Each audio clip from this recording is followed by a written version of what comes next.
Hello and welcome back. My name is Paramedic, and this is another daily update for health, science, and tech.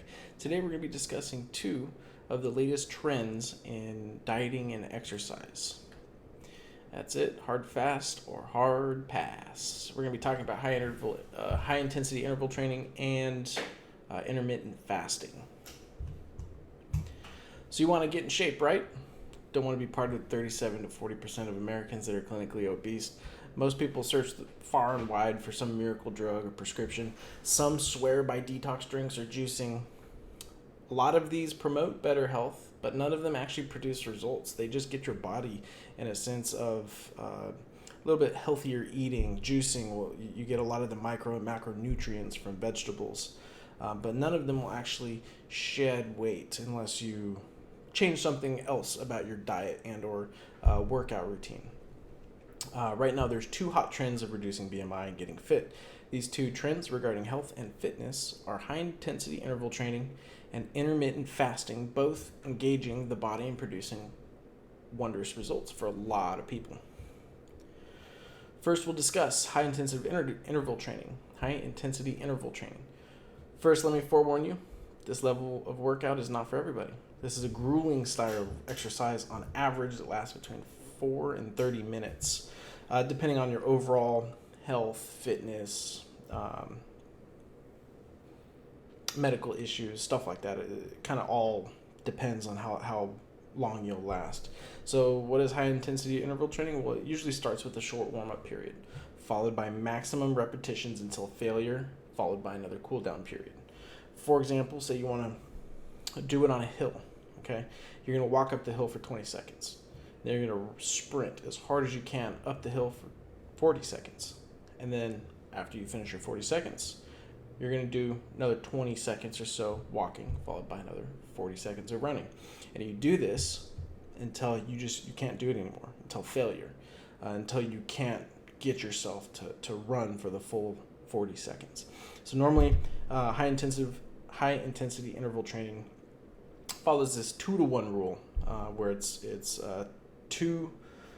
So say you sprint for 40 seconds, you're going to do half that in cool down, and then you're going to sprint for another 40 seconds. So yeah, it's repeated over and over until the workout's finished, until you can't do it anymore. There's no specific regimen. You can cycle, run, stair climb, like this guy's doing up here. You can actually do ropes. So whatever you want to do, anything that's like cyclical, you can usually use that for high intensity interval training.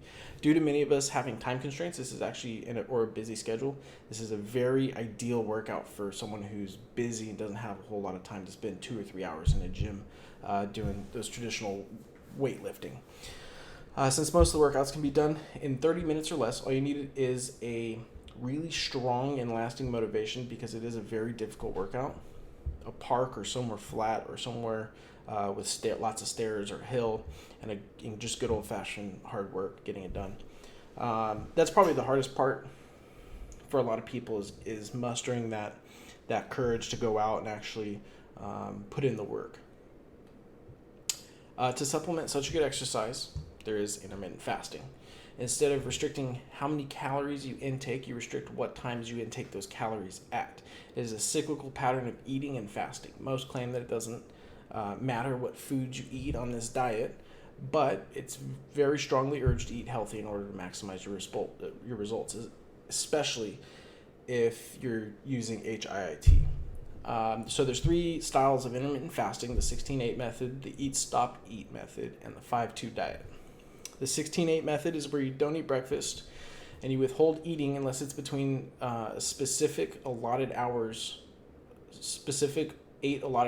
per day. So if you like breakfast, you can do 9 to 5. If you don't care for breakfast and you like dinner, you can do 12 to 8 or 1 to 9, or whenever you choose to eat dinner. So that's the easiest, probably the most followed method for intermittent fasting.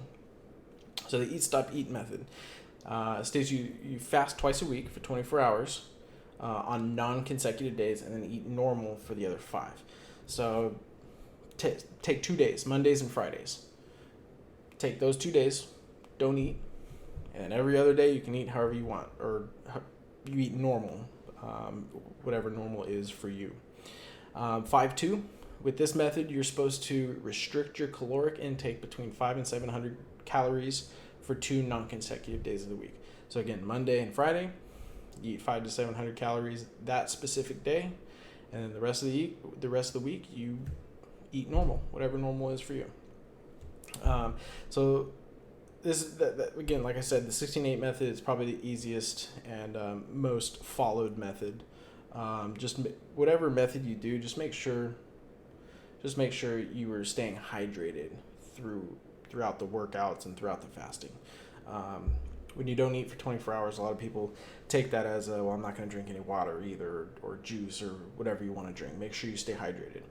The intermittent fasting is probably, in my opinion, the closest to a biological diet as you can get.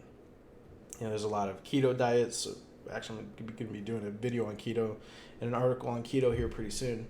But you got the Paleolithic diet, you got all kinds of diets, but this is probably the most biologically correct.